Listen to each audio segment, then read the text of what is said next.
Nós terminamos hoje esta série de 2 meses sobre esperas. E quero iniciar este sermão sobre esta série, o último sermão desta série, lembrando que há no Canadá uma igreja, a igreja de Claude. Esta igreja do Canadá teve a seguinte ideia: abaixo do nome da igreja, na placa que está à frente da igreja, eles escreveram: algumas questões não podem ser respondidas pelo Google.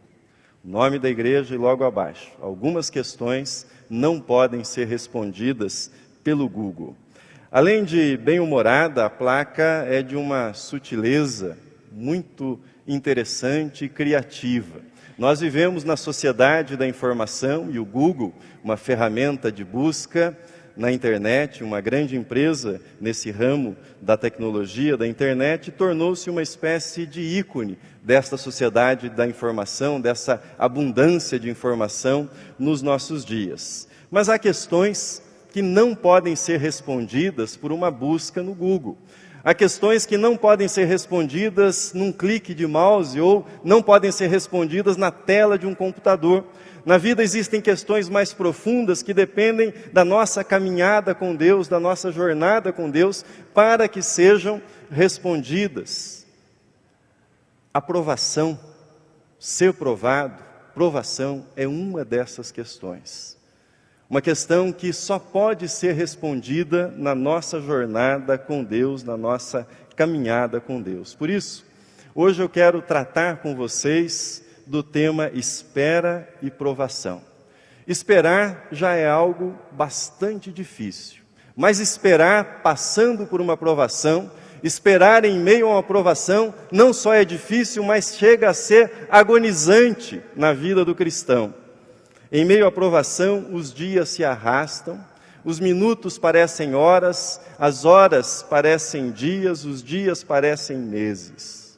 Como é difícil esperar quando nós estamos em meio a uma provação, quando nós estamos sendo provados. Mas Tiago faz algumas afirmações no texto que nós acabamos de ler que são ousadas, são interessantíssimas também. Tiago afirma que existem vários tipos de provações. Tiago nos diz que é possível alegrar-se em meio às provações. Quando nós estamos mergulhados numa provação, ainda é possível encontrar alegria. Tiago diz que as provações têm uma utilidade, elas têm um propósito na nossa vida. Deus intenciona algo com a provação que vem sobre a nossa vida. E ele diz: portanto, depois de passarmos pelas provações, nós seremos melhores e seremos mais fortes, isto por meio das provações pelas quais nós passamos. Mas o que é uma provação? Eu elaborei uma pequena definição para a nossa reflexão, que é a seguinte: uma provação é uma situação de aflição e sofrimento não resultante de culpa pessoal. É uma situação de aflição e sofrimento que não resulta de culpa pessoal. Nós precisamos fazer a seguinte distinção. Nós temos os mandamentos. Por exemplo, Êxodo 20:15 diz: não furtarás. Alguém furtou, cometeu furto, foi descoberto, foi punido pela lei, em decorrência da descoberta, da punição, da prisão, sofreu humilhação, vexame público. Esta pessoa não pode dizer: eu estou passando por grande provação. Está colhendo o resultado do seu pecado, o resultado das suas ações. Está sendo punido pela lei, está sendo disciplinado por aquilo que fez, mas não está sendo provado. Isto não é uma provação. Tiago, na verdade, faz uma distinção entre provação e tentação. Veja comigo o texto, um pouco mais adiante no capítulo, no qual ele escreve a respeito da tentação, aquela que conduz ao pecado. Assim diz Tiago: ninguém ao ser tentado diga, sou tentado por Deus, porque Deus não pode ser tentado pelo mal, Ele mesmo a ninguém tenta. Ao contrário, cada um é tentado pela sua própria cobiça, quando esta o atrai e seduz. Então, a cobiça, depois de haver concebido, dá à luz o pecado, e o pecado, uma vez consumado, gera a morte. Esta distinção que Tiago faz. Aquele que está sofrendo em consequência do pecado, ou seja, cedeu à tentação, pecou, e está sofrendo em consequência disso, precisa de arrependimento. Precisa arrepender-se dos seus pecados e encontrará perdão em Deus. Aquele que está sendo provado não precisa de arrependimento, precisa de encorajamento, precisa de apoio, precisa de incentivo, precisa de orações, não de arrependimento. Uma provação é então uma situação de aflição e sofrimento não resultante de culpa pessoal. Eis alguns exemplos de provações que o cristão enfrenta. Por exemplo, a dor física. Sabe aquela dor que chega para ficar, altera a sua rotina, não deixa você pensar em absolutamente nada a não ser nela. Os remédios falham, os médicos falham em vencê-la. Esta dor é uma provação para o cristão. É uma provação. Segundo, uma diferença ou limitação física. Os gregos cunharam o termo estigma para falar de uma marca física que a pessoa carregava e que diminuía o seu valor perante as demais pessoas. Era uma pessoa estigmatizada, ou seja, marcada. Pode ser uma deformidade, pode ser alguma limitação física, mas alguma coisa que faz com que esta pessoa seja estigmatizada. Não deveria ser assim, mas nós sabemos que é assim. Muitas pessoas são estigmatizadas por conta de problemas físicos, limitações e coisas dessa natureza. Terceiro lugar, uma provação é uma dor moral, por exemplo. Muitas vezes a dor não é física, transcende o aspecto físico e atinge a moral. Por exemplo, uma calúnia, uma perseguição. Você não fez nada para merecer aquilo, mas foi prejudicado por um falatório maldoso a seu respeito. Vai levar tempo para desfazer o mal-entendido. Você não foi responsável por este falatório, mas ele o atingiu. Você cumpriu as suas obrigações no trabalho, você trabalha direitinho, mas de repente aparece alguém lá que o elege como inimigo e passa a persegui-lo no seu trabalho. Isto pode ser uma provação na sua vida espiritual. A dor moral resultante do comportamento de alguém que o persegue pode ser terrível e grandemente danosa. Eu conheci um jovem, um moço, crente, temente a Deus, piedoso, e esse moço, a mãe dele era alcoólatra. E não poucas vezes ele era chamado a sair de casa, ou às vezes estava na escola, tinha de deixar a escola e erguer a sua mãe que estava na sarjeta. Imagine um adolescente, a dor moral por passar por uma situação dessas. Ele não era responsável pelo comportamento da sua mãe, ele não havia contribuído para aquela situação, mas ele sofria uma provação com o comportamento da sua mãe que o atingia em cheio. Um outro tipo de provação são as perdas nos relacionamentos. Às vezes um relacionamento é rompido por vontade de uma das partes ou das duas partes, mas relacionamentos terminam. Outras tantas vezes o rompimento ocorre pela morte, seja do cônjuge ou de uma pessoa querida, e isto representa na vida do cristão também uma provação. Mas podemos também lembrar as perdas materiais. Também somos provados por perdas materiais, a perda do emprego, que leva, por exemplo, a família a reorganizar-se, a refazer o seu orçamento, às vezes a mudar de cidade, a mudar o padrão de vida. A esta altura eu quero fazer uma observação para você, que a meu ver é fundamental para nós definirmos o que é provação. Sofrimentos existem para todas as pessoas, mas provação existe somente para o cristão, para aquele que crê, para aquele que confia em Deus. Para que seja provação, é preciso que exista o elemento fé em Deus, e que este elemento esteja sendo testado, esse elemento esteja em jogo. Ouça comigo e veja comigo Deuteronômio 8, versículos 1, 2 e 3, esse texto é um texto que esclarece isso que eu estou afirmando. Diz assim: todos os mandamentos que hoje eu vos ordeno, cuidareis de observar para que vivais, e vos multipliqueis e entreis e possuais a terra que o Senhor com juramento prometeu a vossos pais. E te lembrarás de todo o caminho pelo qual o Senhor teu Deus tem te conduzido durante estes 40 anos no deserto, a fim de te humilhar e te provar, para saber o que estava no teu coração, se guardarias ou não os seus mandamentos. Sim, ele te humilhou e te deixou ter fome, te sustentou com o maná, que nem tu nem teus pais conhecias, para te dar a entender que o homem não vive só de pão, mas de tudo que sai da boca do Senhor, disso vive o homem. A provação, à luz desse texto e de Tiago, ela testa a nossa fé em Deus. Quanto, de fato, eu creio no Senhor. A provação, ela testa a nossa crença na bondade e no amor de Deus. Se Deus é bondoso, por que eu estou passando por isso? Por que Ele me deixa enfrentar esta situação? A provação testa a nossa crença na não retribuição do mal. Sofrendo o mal, resisto a retribuir o mal com o mal. Este é um teste para o cristão. A provação testa a nossa crença numa vida correta, numa vida ética. Essa é a tese, essa é a questão do Salmo 73, quando o salmista desabafa. O texto está na tela. Com efeito, inutilmente conservei puro o coração e lavei as mãos na inocência. Quando ele mergulha naquela crise espiritual, olha os ímpios que prosperam, que vão bem, e ele diz, foi inútil me conservar puro, foi inútil obedecer a Deus, lavar as minhas mãos na inocência. O grande problema da Bíblia não é o sofrimento, não é porque existe sofrimento no mundo. O grande problema da Bíblia, a grande questão é porque o justo sofre. Porque a pessoa que teme a Deus, a pessoa que leva a Deus a sério, que quer cumprir os mandamentos de Deus, porque esta pessoa é visitada também pelo sofrimento. Assim, para que seja provação, não basta o sofrimento. É preciso que este sofrimento seja um sofrimento que testa a fé daquele que está sofrendo.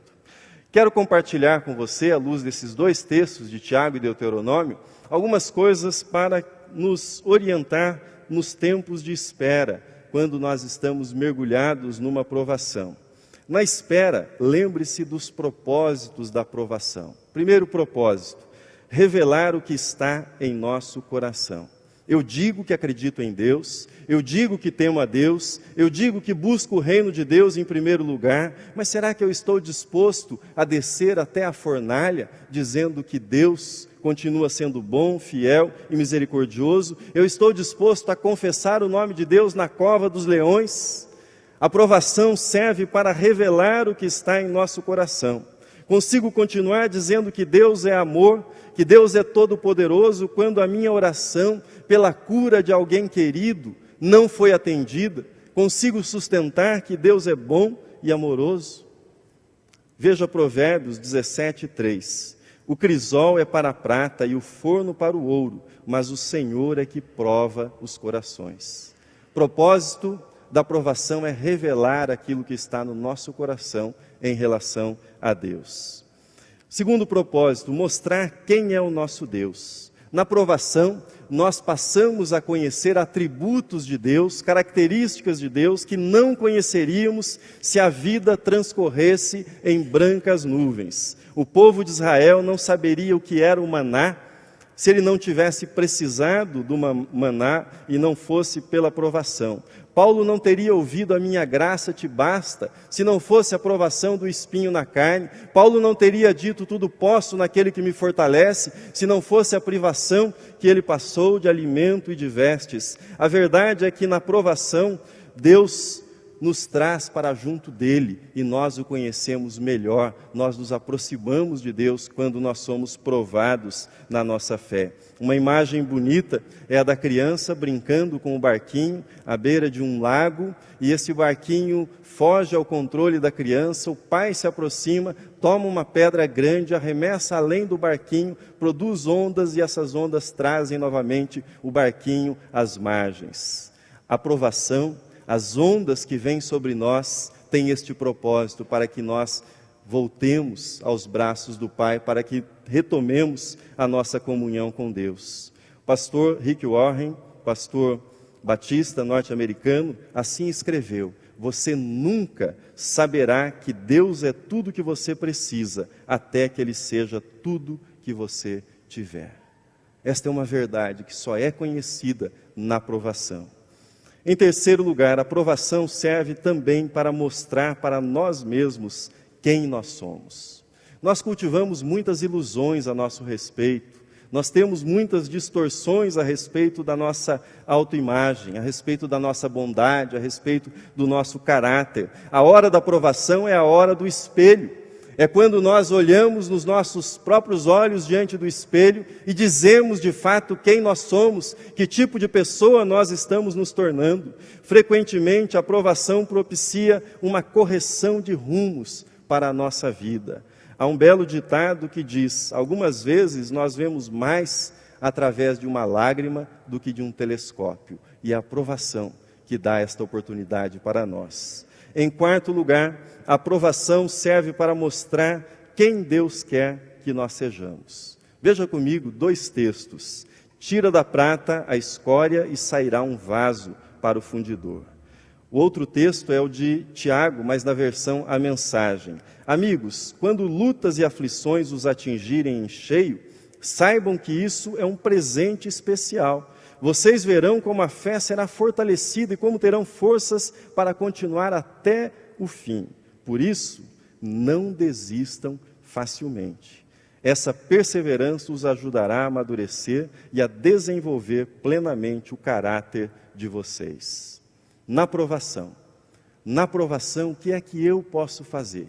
Entendendo estes propósitos, quais devem ser ou quais podem ser as minhas atitudes e as suas atitudes?